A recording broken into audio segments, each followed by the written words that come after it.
And say, show me the money. It's our series about unclaimed money waiting out there for you and apparently your pets, too. ABC's Elizabeth Leamy is live in Washington. And do I have it right? You actually found unclaimed money for people's pets?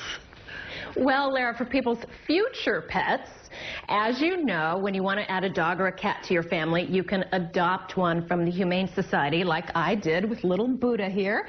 But it costs a lot of money to get the animals ready for their new homes. So we were delighted when we found a big pile of unclaimed money for one local shelter. The Wisconsin Humane Society has cuteness to spare. What it needs is cash to care for the animals.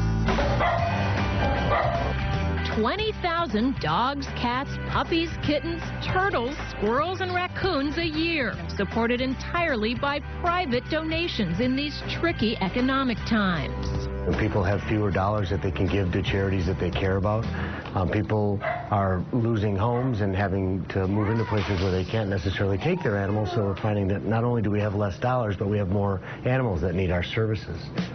Staff veterinarians carefully conduct spay-neuter operations to prevent the homeless pets of the future. And every animal is given as much time as it takes to be adopted by a loving family. My favorite moment working here is when we find that amazing match and we see people crying because they're so excited, or I get lots of hugs in my position, so that's wonderful. Little miracle here. A Milwaukee woman recognized that and left money for the Wisconsin Humane Society in her will.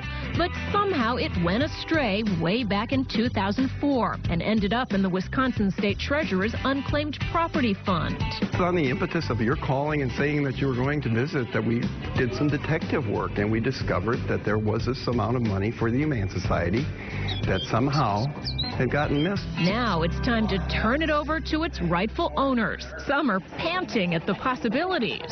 We did some searching, and we found something that had been overlooked. And it's a pretty big something, and I won't make you wait much longer. We found for you over $59,000.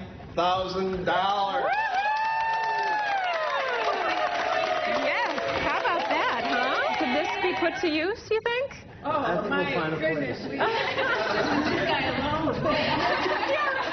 We wanted to get more reaction from the residents themselves. Are you psyched about this $59,000? Hello, Booze. What do you think? What do you think? Do you have anything to say about the unclaimed money?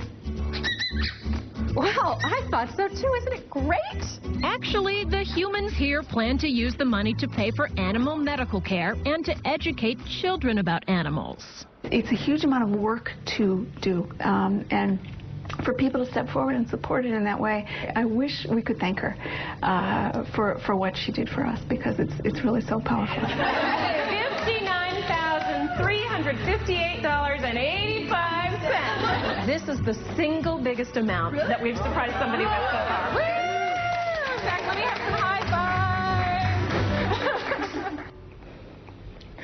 So if you work for a nonprofit or volunteer for a charity or just care, you can do claimed property search to see if there's missing money waiting out there for your favorite cause. Especially in these tricky economic times, Lara, a lot of people feel like they can't afford to donate their own money, so why not spend a little time instead, do a search, and find money that way to give to your favorite cause.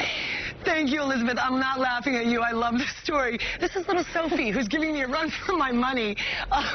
She is from the Humane Society of New York, and she is up for adoption. Your story was fantastic, and we want everybody to go to abcnews.com/unclaimed money to see our complete guide to finding money for charity, for yourself. Anybody want to adopt Sophie, Josh? Yes.